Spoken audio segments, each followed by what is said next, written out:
नमस्कार दोस्तों, मैं अशोक कुमार और आप देख रहे हो सक्सेस विद एमबीएस क्लासेस का ये ऑनलाइन प्लेटफॉर्म।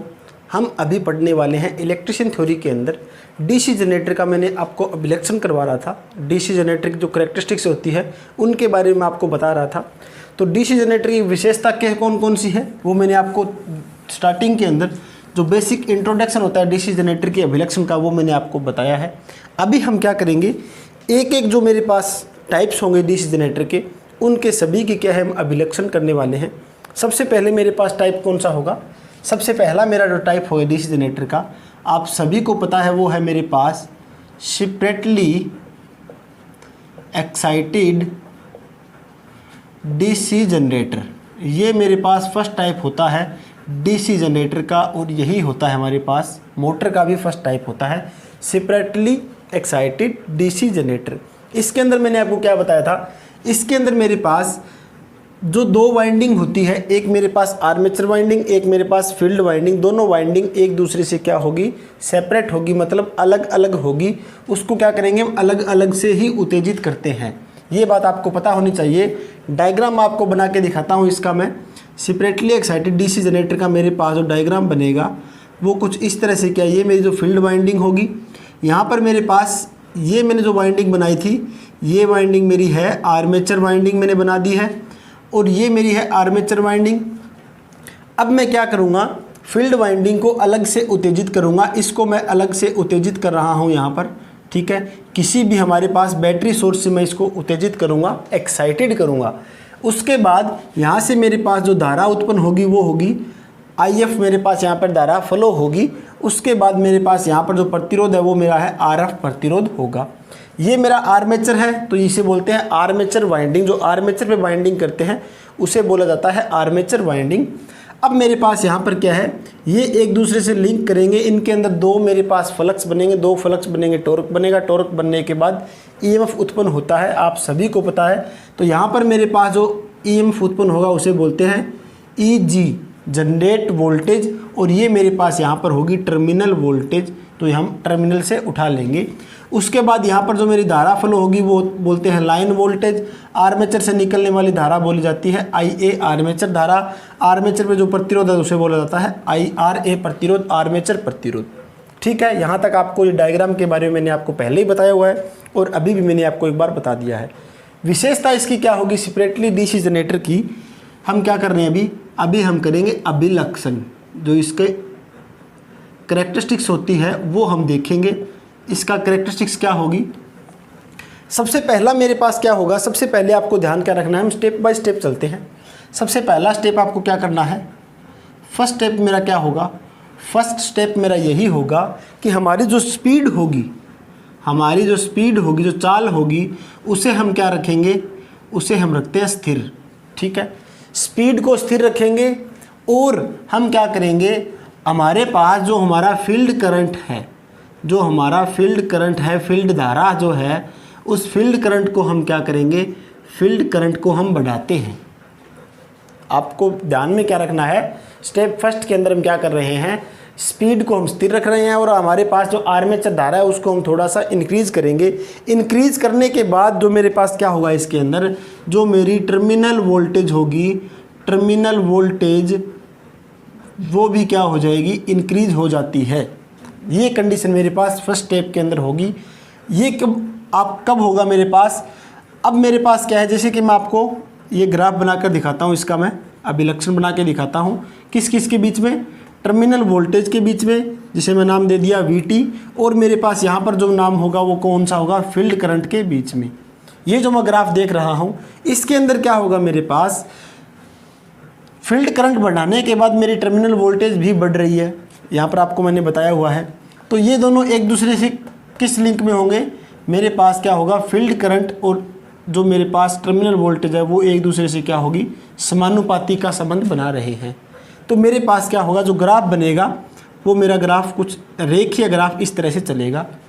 लेकिन ये समानुपाती का जो लिंक बना रहे हैं कुछ लिमिट के लिए ही बनाएंगे। ये नहीं कि हम करंट बढ़ाते रहेंगे और वोल्टेज हमारी बढ़ती चली जाएगी, नहीं, हमारे पास कुछ ही पॉइंट तक ये हमारे पास वोल्टेज बढ़ेगी। तो यहाँ पर मेरे पास ये मैंने मान लिया, यहाँ पर जो मेरी वोल्टेज है वो है 100% मेरी वोल्टेज यहाँ पर पिकअप हो चुकी है। उसके बाद क्या होगा मेरे पास, ये वोल्टेज मेरी स्थिर रहनी शुरू हो जाएगी और मेरे ये जो पॉइंट बनेगा, ये मेरा पॉइंट कौन सा होगा, इसे बोलते हैं सैचुरेशन रीजन। ठीक है, ये मेरे पास सैचुरेशन रीजन होता है। एक बार दोबारा लिख के देता हूँ मैं, ये मेरे पास पॉइंट होगा सैचुरेशन रीजन। ठीक है, और इस पॉइंट को मैंने आपको पहले ही बताया था, इस पॉइंट को हम क्या बोलते हैं, इस पॉइंट को हम बोलते हैं नी पॉइंट। ठीक है, नी पॉइंट बोला जाता है। तो ये हमारे पास फर्स्ट ग्राफ बना है, किस किस के बीच में, फर्स्ट ग्राफ बना है हमारे पास VT और IF के बीच में।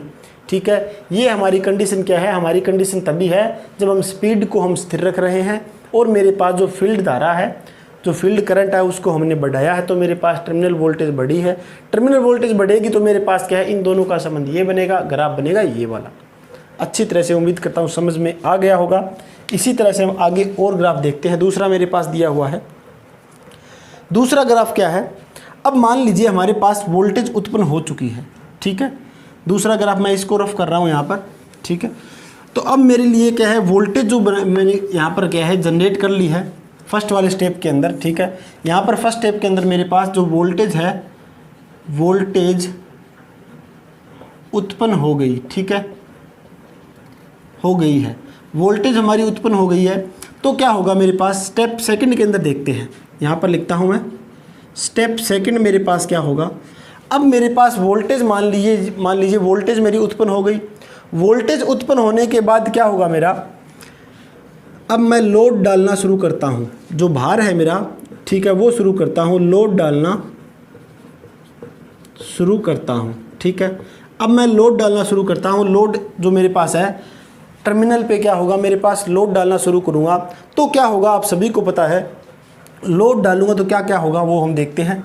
सबसे पहला पॉइंट क्या होगा, पहला पॉइंट हम यहाँ पर नोट करते हैं। फर्स्ट पॉइंट में क्या है, मैंने मान लिया यदि हमारे पास इसके अंदर सबसे पहला मैंने माना कि जो मेरे पास आर्मेचर जो रिएक्शन होगी, आर्मेचर जो मेरी रिएक्शन होगी, ठीक है, आर्मेचर की जो मेरे पास अभिक्रिया है उसको मैंने क्या माना है, स्टार्टिंग के अंदर उसको मैंने मान लिया कि मेरी जो आर्मेचर रिएक्शन है वो मेरी है 0। ठीक है, अब मैंने आपको पहले ही बताया हुआ है, इससे पहले शायद 2 लेक्चर पहले मैंने आपको बताया था आर्मेचर रिएक्शन के बारे में। आर्मेचर रिएक्शन होती क्या है, ये हमारे लिए उपयोगी है या नहीं, आर्मेचर रिएक्शन के बारे में मैंने आपको पूरी डिटेल से बताया हुआ है, आर्मेचर रिएक्शन क्या होती है। तो अब क्या है, आपको पता होना चाहिए आर्मेचर रिएक्शन हमारे लिए हानिकारक होती है डीसी जनरेटर के लिए। जितनी ज़्यादा आर्मेचर रिएक्शन होगी उतनी ही हमारी वोल्टेज ड्रॉप क्या होगी, ज़्यादा होगी, वोल्टेज के अंदर गिरावट ज़्यादा होगा, ये बात आपको पता होनी चाहिए। अब मेरे पास यहाँ पर मैंने स्टार्टिंग के अंदर क्या माना है, आर्मेचर रिएक्शन मैंने 0 मानी है, तो मेरी वोल्टेज ड्रॉप क्या होगी, आर्मेचर रिएक्शन 0 मानी तो मेरी जो वोल्टेज के अंदर जो मेरी गिरावट हो रही है, वोल्टेज में जो मेरी गिरावट है वो भी क्या हो रही है मेरे पास, वो भी मेरी 0 होगी। ठीक है, वोल्टेज में गिरावट 0 होगी तो मेरे पास क्या होगा, जो मेरी उत्पन्न वोल्टेज है, उत्पन्न वोल्टेज मेरे पास क्या होगी, 100% एफिशिएंसी से काम करेगी, जनरेट होगी। ठीक है, ये बात आपको पता होनी चाहिए फर्स्ट स्टेप के अंदर। सेकंड मेरे पास क्या है, अब मैंने क्या किया, अब मैंने भार और डाला है, लोड मैंने और डाल दिया। मान लीजिए मैंने भार और अधिक डाल लेता हूँ, मैं भार और अधिक डालता हूँ। ठीक है, अब मैंने भार जो है मेरे पास जो लोड है उसको मैंने और अधिक कर दिया। अब क्या हुआ, मेरे पास जो आर्मेचर रिएक्शन है उसने अपनी अभिक्रिया दिखानी शुरू कर दी यहाँ पर।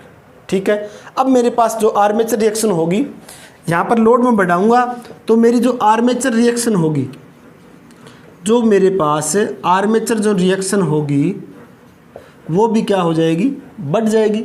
आर्मेचर रिएक्शन बढ़ेगी तो मेरे पास जो वोल्टेज ड्रॉप होगा VD, वोल्टेज में गिरावट, वोल्टेज ड्रॉप होगा वो भी क्या हो जाएगा, बढ़ जाएगा। वोल्टेज बढ़ेगा, वोल्टेज ड्रॉप जो मेरे पास है वो बढ़ेगा, तो मेरे पास क्या होगी, जो मेरे पास टर्मिनल जो वोल्टेज होगी, टर्मिनल जो मेरे पास वोल्टेज है या फिर उत्पन्न जो वोल्टेज है मेरे पास, इसके अंदर क्या होगा, वो मेरे पास कम हो जाएगी। ये बात आपको पता होनी चाहिए, क्योंकि यहाँ पर ड्रॉप बढ़ गया, ड्रॉप बढ़ेगा तो टर्मिनल पर वोल्टेज मेरी कम ही पहुँचेगी। ये मेरे पास स्टेप आपको पता होना चाहिए इसके बारे में। अब मैं इसका ग्राफ आपको बनाकर दिखाता हूँ किस तरह से इसका ग्राफ बनेगा वो हम देखते हैं। यहाँ पर सबसे पहला स्टेप हमारा क्या था, सबसे पहला स्टेप है हम ग्राफ बना रहे हैं। ये मेरे पास ग्राफ बनेगा जो कि दिखाई दे रहा है यहाँ पर। ये मेरे पास ग्राफ, एक तो मेरे पास जनरेट वोल्टेज के अंदर, ठीक है, जो जनरेट वोल्टेज है उसके बीच में, और एक मेरे पास जो ग्राफ है इसको बना रहा हूँ मैं VT टर्मिनल वोल्टेज के बीच में, ठीक है। यहाँ पर सिर्फ मैं ले रहा हूँ लाइन करंट को, ये बात आपको नोट रखना होगा। यहाँ पर सिर्फ मैं लाइन ही करंट को मैं प्रदर्शित कर रहा हूँ। अब इसके अंदर क्या है, मेरे पास सबसे पहली वाली जो कंडीशन है, सब चीज़ शून्य है मेरे पास, तो वोल्टेज मेरी क्या हो जाएगी, वोल्टेज मेरी क्या है 100% एफिशिएंसी पे एकदम मेरी रेटेड वोल्टेज रहेगी। इसमें कोई भी किसी भी तरह का गिरावट नहीं है, स्ट्रेट वोल्टेज हमारी चल रही है। ये तो आपको समझ में आ गया होगा। दूसरा कंडीशन मेरे पास क्या है, मैंने लोड बढ़ाया तो मेरी आर्मेचर रिएक्शन भी बढ़ी, वोल्टेज ड्रॉप भी बढ़ गया। वोल्टेज ड्रॉप बढ़ेगा तो मेरी जो टर्मिनल वोल्टेज है वो भी क्या हो जाएगी, गिरेगी थोड़ी सी। तो टर्मिनल वोल्टेज मेरी क्या हो जाएगी, थोड़ी सी डाउन हो जाएगी। ये बात आपको पता होनी चाहिए इस तरह से। तो यहाँ पर मेरे पास पहले वोल्टेज मेरी ये थी, अब मेरी ये बनी है, तो इतना जो वोल्टेज ड्रॉप जो हुआ है मेरा, ये मेरा यहाँ पर प्रदर्शित हो रहा है IA और RA के बीच में जो मेरा वोल्टेज ड्रॉप हो रहा है, ठीक है। यहाँ पर आपको ये बात समझ में आ गई है। तो ये मेरा जो ग्राफ बनेगा, ये वाला फर्स्ट ग्राफ, ये मेरे पास कौन सा ग्राफ होगा, ये मेरे पास होगा इंटरनल का ग्राफ, इंटरनल अभिलक्षण, ठीक है। ये मेरे पास आंतरिक अभिलक्षण बना है फर्स्ट वाला। अब मैंने क्या किया, अब मैंने जो मेरे पास लोड है, लोड और मेरा अधिक हो गया, ठीक है। लोड और अधिक होगा तो आर्मेचर रिएक्शन भी ज़्यादा होगी मेरी। आर्मेचर रिएक्शन ज़्यादा होगी तो मेरे पास जो वोल्टेज ड्रॉप है वो भी और ज़्यादा हो जाएगा। तो मेरे पास जो इसके अंदर गिरावट होगी टर्मिनल वोल्टेज में वो भी मेरी ज़्यादा हो जाएगी। तो यहाँ पर जो मेरे पास एक और जो मैं ग्राफ यहाँ पर बना रहा हूँ वो मेरे पास कुछ इस तरह से बनेगा। तो ये मेरा जो ग्राफ बनेगा इसे बोलते हैं हम एक्सटर्नल अभिलक्षण। ये मेरे पास बनेगा एक्सटर्नल अभिलक्षण का ग्राफ नीचे वाला। यहाँ पर मेरे पास इतना कुछ और वोल्टेज ड्रॉप हो रहा है तो ये आपको दिखाई दे रहा होगा। तो ये मेरी विशेषता है, अभिलक्षण मैंने बनाया है सेपरेटली एक्साइटेड डीसी जनरेटर का अभिलक्षण, जो कि उम्मीद करता हूँ आपको समझ में आ गया है। फिर भी अगर किसी प्रकार की कोई डाउट हो तो आप हमें ज़रूर बताइए। तो अब हम चलते हैं नेक्स्ट, मेरे पास क्या है, सीरीज मेरे पास होगा। जो मेरे पास दूसरा टाइप है सेल्फ एक्साइटेड का। सेल्फ एक्साइटेड के फर्स्ट टाइप के अंदर मेरे पास होगा सीरीज डीसी जनरेटर, उसके बारे में हम चर्चा करते हैं। तो मेरे पास जो दूसरा जो मेरे पास अभिलक्षण है वो हम चर्चा करेंगे अभी सीरीज जनरेटर के बारे में। डीसी सीरीज जनरेटर, उसके बारे में हम बनाते हैं अपना अभिलक्षण। तो हम बात करते हैं दूसरे अभिलक्षण की, डीसी सीरीज जनरेटर का हम बनाएंगे अभिलक्षण, ठीक है। ये हमें देखना है, तो ये हमें बनाना है अभी। अब मेरे पास क्या होगा, इसके अंदर डीसी सीरीज जनरेटर का अभिलक्षण हम बना रहे हैं। इसके अंदर क्या है आप सभी को पता होना चाहिए। स्टेप फर्स्ट के अंदर क्या होगा, सबसे पहले मैं सीरीज जनरेटर आपको बना के दिखाता हूँ किस तरह से दिखाई देगा आपको। तो आपके लिए ये क्या है, ये मेरे पास फील्ड वाइंडिंग है, ये मेरा क्या होगा आर्मेचर होगा। यहाँ पर मेरे पास दो ब्रशेस लगे हुए हैं, ठीक है, ये मेरे पास दो ब्रश लगे हुए हैं, और यहाँ पर ये मेरा टर्मिनल वोल्टेज होगी, ठीक है। ये मेरे पास टर्मिनल वोल्टेज है। अब क्या हुआ, इससे आर्मेचर के ऊपर मेरे पास उत्पन्न हो रहा है वोल्टेज EG। यहाँ पर मेरे पास जो प्रतिरोध है उसे नाम दे दिया मैंने आर्मेचर प्रतिरोध। करंट जा रहा है मेरा आर्मेचर करंट। सीरीज जो मेरे पास वाइंडिंग है, फील्ड वाइंडिंग है जो मेरे पास सीरीज में जुड़ी हुई है, उसके अंदर जो मेरे पास करंट होगा सीरीज करंट, प्रतिरोध होगा सीरीज प्रतिरोध, ये मेरे पास होगा लाइन करंट। उसके बाद टर्मिनल वोल्टेज पहुंच जाएगी, ठीक है दोस्तों। अब मेरे पास क्या है, इसके अंदर जो ग्राफ बनेगा आप सभी को पता है, इस कंडीशन के अंदर मेरे पास लाइन करंट बराबर होता है सीरीज करंट बराबर होता है मेरे पास आर्मेचर करंट के। ये तीनों कंडीशन आपको पता होनी चाहिए सीरीज के अंदर, क्योंकि मैंने बहुत बार आपको बताया है सीरीज के अंदर मेरे पास जो मेरा तीनों करंट होते हैं, जो मेरे पास सीरीज़ के अंदर करंट होती है वो समान रहती है और मेरे पास वोल्टेज होगी वो अलग अलग बंट जाती है। और पैरेलल के अंदर क्या होता है मेरे पास, पैरेलल के अंदर मेरी वोल्टेज है वो सेम रहती है और धारा है वो अलग अलग हो जाती है, डिवाइड हो जाती है। यहाँ पर मेरे पास सीरीज़ के अंदर है तो मेरी धारा क्या रहेगी, बराबर रहेगी सभी के अंदर, ठीक है। अब मेरे पास कंडीशन क्या है, सेम मैं स्टेप फर्स्ट ले रहा हूँ यहाँ पर, स्टेप फर्स्ट, ठीक है। स्टेप फर्स्ट के अंदर क्या है मेरे पास, सबसे पहले मेरे दिया हुआ है आर्मेचर रिएक्शन मैंने 0 मानी हुई है, ठीक है। सबसे पहले मैंने मान लिया जो मेरे पास आर्मेचर रिएक्शन है, आर्मेचर रिएक्शन का बहुत ज़्यादा रोल होता है जनरेटर के अंदर। आर्मेचर जो रिएक्शन है मेरी, आर्मेचर रिएक्शन मैंने क्या मान ली, 0 मानी हुई है। तो मेरी जो उत्पन्न वोल्टेज होगी, उत्पन्न मेरी वोल्टेज होगी वो क्या हो जाएगी, वेरी हाई होगी, ठीक है। ये बात आपको पता होनी चाहिए। तो ये मेरे पास फर्स्ट कंडीशन है। अब मैंने क्या किया, अब मैंने भार के अंदर जो मेरे पास लोड है, भार मैंने बढ़ा दिया, लोड मैंने इंक्रीज कर दिया। तो मेरी जो आर्मेचर रिएक्शन होगी, जो मेरी आर्मेचर रिएक्शन है उसके अंदर भी कुछ ना कुछ तो फ़र्क पड़ेगा लोड बढ़ाने के बाद में, तो मेरी आर्मेचर रिएक्शन भी बढ़ेगी। आर्मेचर रिएक्शन बढ़ेगी तो मेरी जो वे होगी वोल्टेज ड्रॉप जो है, जो मेरा वोल्टेज ड्रॉप है वो भी क्या हो जाएगा, बढ़ेगा। वोल्टेज ड्रॉप बढ़ेगी तो मेरे पास इस कंडीशन के अंदर वोल्टेज ड्रॉप बढ़ने के बाद जो मेरे पास उत्पन्न वोल्टेज होगी उसके अंदर क्या हो जाएगी, गिरावट हो जाएगी, कमी हो जाएगी। तो यहाँ पर हम लिख सकते हैं उत्पन्न वोल्टेज में कमी हो जाएगी हमारे पास इस फर्स्ट कंडीशन के अंदर, ठीक है। ये बात आपको पता होनी चाहिए।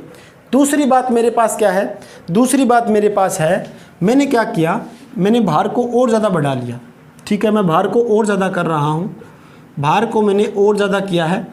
तो मेरी आर्मेचर जो रिएक्शन होगी, आर्मेचर रिएक्शन वो भी मेरी डबल हो जाएगी और भी ज़्यादा हो जाएगी। ये अलग अलग आप देखते रहना इसको। आर्मेचर रिएक्शन मेरे पास ये है। वोल्टेज ड्रॉप मेरे पास क्या हो जाएगी, वो भी मेरे पास ज़्यादा हो जाएगी, पहले वाली से ज़्यादा होगी। तो मेरे पास जो उत्पन्न वोल्टेज है, तो मेरी उत्पन्न वोल्टेज है उसके अंदर मेरे पास ज़्यादा कमी हो जाएगी। ये बात आपको पता होनी चाहिए यहाँ तक, ठीक है। अब मेरे पास क्या होगा, इसका मैं आपको ग्राफ बनाकर दिखाता हूँ। इसका ग्राफ कुछ इस तरह से बनेगा। मान लीजिए मेरे पास यहाँ तक आपको दिखाई दे रहा होगा, ये वाले पॉइंट है सारे। इसके अंदर मेरे पास जो ग्राफ बनेगा वो बना रहा हूँ मैं ईजी का, टर्मिनल वोल्टेज का, और मेरे पास क्या होगा ई नोड का, जो कि नो लोड वोल्टेज का। तो सबसे पहले मैं बनाता हूँ नो लोड वोल्टेज का। क्या होगा मेरे पास, क्या है, बिना लोड के बाद मेरी सबसे पहले वाली ये है। यहाँ पर मैंने लोड नहीं दे रखा, लोड नहीं दिया हुआ मेरे पास। तो क्या होगा मेरे पास, सबसे पहले इसके अंदर क्या होगा, यहाँ पर 0, ये मेरे पास क्या है, ओरिजिन पॉइंट होता है, 0 पॉइंट होता है। यहाँ से लेके यहाँ तक कुछ ए पॉइंट तक मैंने मान लिया। ये जो मेरे पास वोल्टेज है, इस वोल्टेज को मैंने नाम दे दिया, ये मेरे पास है रेजिडुअल वोल्टेज। ये मेरे पास है रेजिडुअल वोल्टेज। अब मैं आपको रेजिडुअल वोल्टेज का थोड़ा सा फंडा बताता हूँ क्या होती है। मान लीजिए आपके पास कोई एक ये आयरन का पीस है, इस आयरन के पीस पे आपने इस तरह से कुछ तार लपेटी हुई है। तार के लपेटने के बाद आपने इसको सप्लाई दी। सप्लाई देने के बाद क्या होगा, इस आयरन के पीस के चारों तरफ एक मैग्नेटिक फील्ड उत्पन्न हो जाएगा, चुंबकीय क्षेत्र बनेगा, सभी को पता है। अब मैंने क्या किया, इस सप्लाई को मैंने हटा दिया। सप्लाई को हटाने के बाद इस जो मेरे पास आयरन का पीस है, टुकड़ा है आयरन का, इसके अंदर कुछ न कुछ चुंबकीय क्षेत्र बना रहेगा।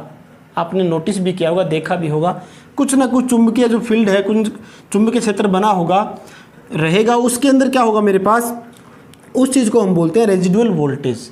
एक बार फिर से, मेरे पास लोहे का टुकड़ा है, इसको मैंने तार लपेट कर वायर करके इसको मैंने सप्लाई दी है, तो ये एक क्या हो जाएगा, चुंबकित हो जाएगा हमारा। अब मैंने सप्लाई को बंद कर दिया, फिर भी इसके अंदर कुछ ना कुछ चुंबकित के गुण बचे रहेंगे, तो उसे बोलते हैं रेजिडुअल मैग्नेटिज्म। तो यहाँ से मेरे पास 0 से लेके मेरे पास ए तक जो मेरा ये पॉइंट है वो मेरे पास है रेजिडुअल मैग्नेटिज्म, जो कि जनरेटर के अंदर बचा हुआ रहता है, ठीक है। तो नो लोड पे जो मेरे पास वोल्टेज उत्पन्न होगी वो मेरी यहाँ से शुरू होगी, ए पॉइंट से। उम्मीद करता हूँ आपको यहाँ पर ये समझ में आ गया है, और वो धीरे धीरे क्या है, इस तरह से बढ़ती हुई इस तरह से चलती जाएगी। यहाँ पर क्या है मेरे पास, यहाँ पर आपको क्या दिखाई दे रहा है, वोल्टेज तो मेरी ज़्यादा बढ़ रही है, लेकिन मेरा जो ये करंट होगा यहाँ पर मेरे पास लाइन जो करंट है IL है वो मेरा कम बढ़ रहा है। ये भी आप नोट कर सकते हो, देख सकते हो यहाँ पर, ठीक है। ये मेरा फर्स्ट पॉइंट ये क्लियर हो चुका है आपका। दूसरा पॉइंट क्या है, मैंने लोड बढ़ा दिया। लोड बढ़ाने के बाद आर्मेचर रिएक्शन बढ़ेगी, वोल्टेज ड्रॉप बढ़ेगी, उत्पन्न वोल्टेज में कमी हो जाएगी। अब मेरे पास क्या होगी, जो मेरे पास उत्पन्न जो वोल्टेज है वो मैं मान रहा हूँ 0 से मैंने शुरू कर दी। आप यहाँ से भी शुरू कर सकते हो, ठीक है। मैं यहाँ से शुरू करता हूँ तो मेरे पास उत्पन्न वोल्टेज क्या होगी, इसके अंदर मेरी कमी हो रही है। पहले मेरे पास ये थी नो लोड वोल्टेज थी मेरे पास, ठीक है। ये वाली फर्स्ट वाला पॉइंट नो लोड वोल्टेज है, जिसे हम बोलते हैं मैग्नेटाइजेशन कैरेक्टरिस्टिक्स, ठीक है। इसे हम बोलते हैं मैग्नेटाइजेशन, इसको नाम दिया गया है मैग्नेटाइजेशन अभिलक्षण, ठीक है। इसको ये नाम होता है मैग्नेटाइजेशन अभिलक्षण। दूसरा मेरे पास क्या है, अब वोल्टेज में कुछ ना कुछ इतनी मेरे पास गिरावट हुई है IA और RA के कारण, ठीक है। ये मेरे पास जो गिरावट हुई है इसको हम नाम दिया गया है, ये मेरे पास होगी इंटरनल अभिलक्षण, जो कि आंतरिक अभिलक्षण बोला जाता है।